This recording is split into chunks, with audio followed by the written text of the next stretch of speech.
L'ambroisie est une plante dont le nom est connu aussi du grand public car elle a la capacité d'émettre un pollen fortement allergisant. Il suffit de quelques grains de pollen par mètre cube d'air pour rendre quelqu'un de sensible allergique. Cette émanation de pollen a lieu tard dans la saison puisqu'elle a lieu de mi-août à octobre. C'est à une époque où l'émission de pollen est décalée par rapport à la plupart des plantes.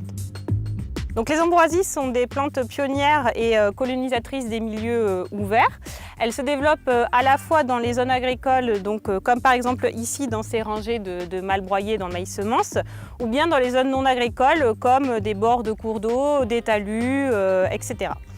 Les ambroisies, elles ont une période de germination printanière à estivale avec des levées qui peuvent être très échelonnées, ce qui rend assez difficile leur contrôle. Elles sont capables de repiquer ou de redémarrer même après un binage ou un broyage. Les plantes vont pouvoir de nouveau se développer plus tard dans le cycle. La production de graines des ambroisies est importante et la durée de vie de ces graines dans le sol est elle aussi élevée.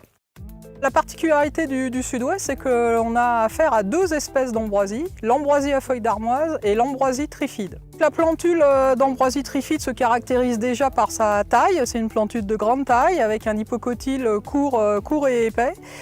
Les cotylédons sont relativement grands également, entre 3 et 5 cm, sont elliptiques et possèdent une nervure centrale sur leur tiers inférieur. Les deux premières feuilles sont tout de suite caractéristiques puisqu'on observe un lobe principal relativement grand avec à sa base inférieure deux lobes plus petits, donc c'est une feuille trilobée.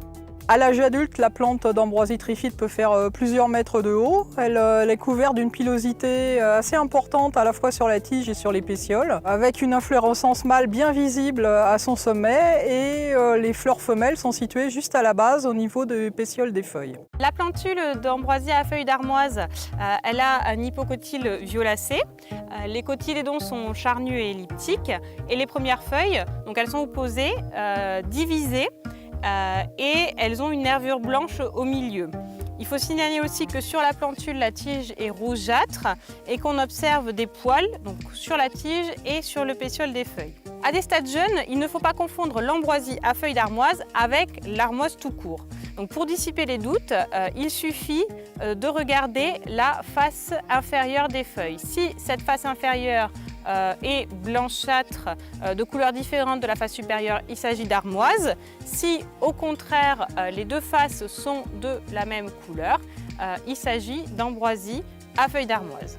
La plante adulte d'ambroisie à feuilles d'armoise, elle a une tige rougeâtre, pileuse, des feuilles très découpées et puis une inflorescence donc composée ici des fleurs mâles et en bas des fleurs femelles. Pour la lutte contre l'ambroisie, il existe deux leviers principaux. Le premier levier, c'est tout l'aspect préventif. Donc au niveau du préventif, il y a au niveau du parcellaire, donc bien surveiller les abords de parcelles, à l'extérieur de la parcelle, la fourrière également, les passages où il y a de la lumière, les passages d'enrouleurs par exemple. Et également veiller à ce que les graines d'ambroisie ne soient pas apportées par du matériel, en particulier le matériel de récolte et éventuellement le matériel du travail du sol. Si on est en situation de parcelle sur laquelle la contamination est faite, là il va falloir avoir recours à des ajustements de programmes ou de stratégies de traitement par une gestion, par des traitements de post-levée avec des molécules adaptées qui sont notamment le bromoxynil, la sulcotrione et la thiacarbazone méthyle, le plus souvent utilisé en association et éventuellement avec plusieurs passages pour essayer de gérer au maximum les levées qui sont très échelonnées. On peut également envisager un binage le plus proche possible du limite passage tracteur sur des ambroisies pas trop développées pour éviter qu'elles se repiquent pour compléter ce désherbage chimique.